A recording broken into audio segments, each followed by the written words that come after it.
Bienvenue dans Renaissance intérieure, le podcast dédié aux femmes qui refusent de laisser l'endométriose et l'adénomiose dicter leur vie. Je suis Tiffany, ta naturopathe EndoGirl. Aujourd'hui, j'ai à cœur d'accompagner les femmes qui se sentent seules, incomprises ou perdues face à ces pathologies. Alors, installe-toi confortablement, prends une grande inspiration et offre-toi ce moment de douceur et de reconnexion avec toi-même. Tu sais, pour beaucoup d'entre nous, l'endobélie crée une véritable rupture avec l'image de soi. Comme pour Anne, qui a 28 ans, qui nous témoigne son ressenti. Le corps change si vite qu'il devient étranger. Le plus dur à gérer, c'est cette impression que mon corps ne m'appartient plus. Le matin, je me lève avec un ventre plat, je me sens bien, je choisis mes vêtements. À 14 heures, sans raison apparente, mon ventre triple de volume. Je me regarde dans le miroir et je ne me reconnais plus. J'ai l'impression de porter un costume de scène ou d'habiter dans le corps d'une autre. C'est une violence psychologique inouïe. Ça me donne envie de pleurer de rage. Et elle est loin d'être la seule. Corinne, elle, a des jours où elle ressent un profond dégoût pour son propre ventre. Il est tendu, il est chaud, douloureux, et visuellement, elle le trouve déformé. C'est hyper culpabilisant, mais l'endobélie détruit complètement sa féminité, au point où qu'elle refuse que son conjoint la touche ou la regarde dans ces moments-là. Pour Héloïse, c'est les félicitations, reçues dans le bus ou au supermarché. Quand on lui demande « c'est pour quand ?» Cette question lui poignarde le cœur à chaque fois. Non seulement elle n'est pas enceinte, mais en plus l'endométriose lui complique la tâche pour le devenir. Devoir expliquer poliment que non, elle n'est pas enceinte, c'est juste une maladie, ou simplement baisser la tête par honte, ça la plonge dans une tristesse infinie. Et je peux la comprendre, ça m'est tellement arrivé que maintenant, je dis merci, je souris bêtement et je m'en vais. Pauline, elle, a 36 ans, partage cette double peine psychologique lorsqu'elle doit acheter des pantalons de grossesse pour les jours de crise, alors qu'elle se bat contre l'infertilité liée à la maladie. Et Lucie, 42 ans, ce ventre dicte carrément sa vie sociale. Avant de sortir, elle a le trac de comment va réagir son ventre. Si elle mange 3 bouchées et qu'il gonfle, ses collègues pensent qu'elle se laisse aller ou qu'elle a une mauvaise hygiène de vie, alors qu'elle fait attention à tout. C'est une vigilance constante qui vide toute son énergie. Et quand Sarah, 29 ans, essaye d'en parler, on lui répond souvent « Ah oui, moi aussi, je suis ballonnée quand je mange du pain. » Mais les gens ne comprennent pas que ce n'est pas du gaz, c'est l'inflammation de tout l'abdomen. On se sent profondément seule, incomprise, minimisée face à un corps qui lutte contre lui-même. Si tu te reconnais dans ces vécus, si tu as déjà versé ces larmes de rage ou éprouvé cette solitude immense, sache une chose, du plus profond de mon cœur, cet épisode est fait pour toi. Tu n'es pas folle, tu n'es pas coupable, et à partir d'aujourd'hui, tu n'es plus seule. Mettons maintenant des mots simples sur ce que tu traverses.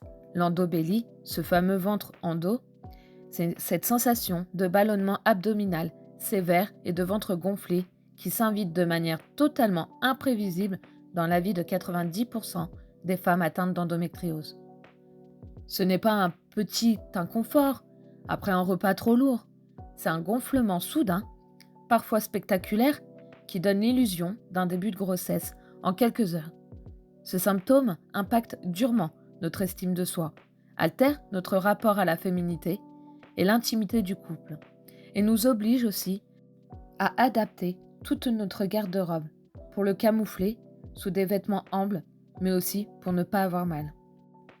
Il faut bien comprendre qu'il y a une vraie différence entre un ballonnement digestif classique, ce dernier survient généralement après un repas inadapté et finit par passer au bout de quelques heures, et l'endobélie, lui, est intimement lié à notre cycle hormonal. Il peut durer plusieurs jours d'affilée, s'accompagne d'une fatigue intense et surgit indépendamment de ce que tu as mangé. Bien sûr, il cohabite fréquemment avec d'autres troubles comme le syndrome de l'intestin irritable ou le SIBO. Une prolifération bactérienne de l'intestin grêle, ce qui vient aggraver le tableau digestif. Je veux te rassurer, ce n'est pas dans ta tête, c'est une cascade de réactions biologiques bien réelles et prouvées. En arrière-plan, c'est d'abord l'inflammation pelvienne qui est en première ligne. Les lésions d'endométriose réagissent aux cycles hormonaux et créent l'inflammation locale chronique. Ce sang, qui ne peut pas s'évacuer à l'extérieur, irrite le péritoine, la membrane qui tapisse l'abdomen et les organes voisins. Pour se défendre, le corps déclenche une réaction inflammatoire massive. Le tissu gonfle et du liquide s'accumule dans la zone pelvienne, provoquant ce fameux ventre dur. Cette inflammation a un impact direct sur la motilité de tes intestins. Elle perturbe le système nerveux entérique, c'est-à-dire les neurones qui contrôlent ton transit. Résultat, le transit ralentit, les aliments stagnent plus longtemps dans le côlon et fermentent de manière excessive, produisant une grande quantité de gaz qui vient s'ajouter au gonflement initial. En plus de tout ça, on observe très fréquemment un déséquilibre microbiote intestinal, une dysbiose qui rend la barrière de l'intestin plus poreuse, comme un intestin passoire. Des molécules irritantes traversent alors cette barrière, entretenant ce cercle vicieux de l'inflammation.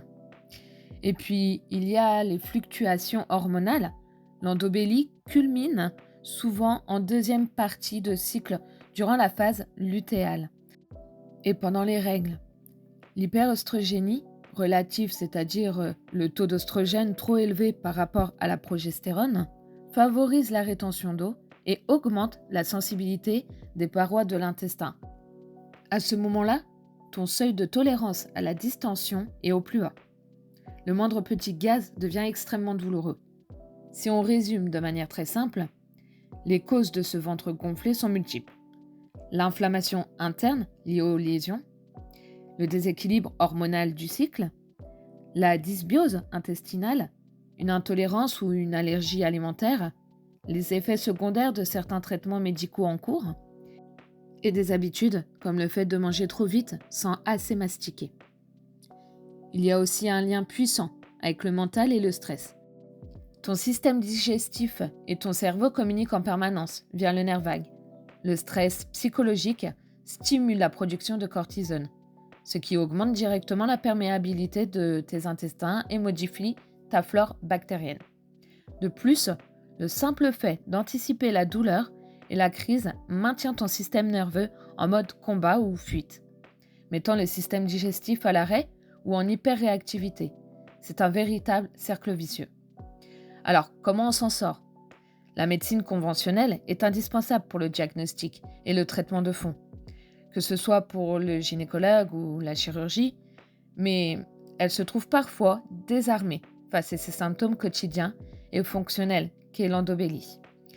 C'est là que l'accompagnement global de la naturopathie prend tout son sens. Une approche holistique permet d'agir simultanément sur plusieurs leviers fondamentaux. Les réglages alimentaires individualisés pour chouchouter tes intestins, la gestion du système nerveux pour calmer le stress et l'utilisation ciblée de compléments alimentaires. En consultation, mon rôle est aussi de t'offrir une écoute bienveillante pour valider ton vécu et briser l'isolement. L'endobélie n'est pas qu'une affaire de centimètres de tour de taille en plus, c'est une épreuve émotionnelle qui touche le bien-être global. Pour que tu puisses agir dès aujourd'hui, je veux te donner 3 clés très simples et concrètes. La première, c'est de pratiquer la mastication consciente. Prends le temps de poser tes couverts entre chaque bouchée. La digestion commence dans la bouche. Moins tu mastiques, plus tu envoies des morceaux lourds à tes intestins, ce qui accentue la fermentation et le gonflement. La deuxième clé, c'est de chouchouter ton nerf vague. Prends 5 minutes avant ton repas pour pratiquer la cohérence cardiaque en inspirant 5 secondes et en expirant 5 secondes. Cela fait basculer ton corps en mode parasympathique, le mode de la digestion et de la réparation, ce qui diminue l'inflammation. Enfin, la troisième clé, c'est d'adopter la bienveillance vestimentaire. Cesse de te forcer à rentrer dans des vêtements trop serrés, par principe. Offre à ton corps des matières douces, des coupes fluides, des ceintures élastiques. Soulager la pression physique sur ton abdomen, c'est aussi soulager la pression mentale. Prends soin de toi. Écoute ton corps sans le juger. Il ne te punit pas, il exprime une souffrance qui demande à être entendue et accompagnée. Merci infiniment pour ton écoute. Si cet épisode t'a fait du bien, n'hésite pas à le partager avec une amie Endogirl qui en a besoin. Ou me laisser un doux commentaire. On se retrouve très vite pour un prochain épisode de Renaissance intérieure. D'ici là, souviens-toi, ton corps a des ressources infinies et ensemble, pas à pas, on avance vers ta propre renaissance. Prends grand soin de toi. Je te dis à bientôt pour le prochain épisode ou lors d'un rendez-vous ensemble.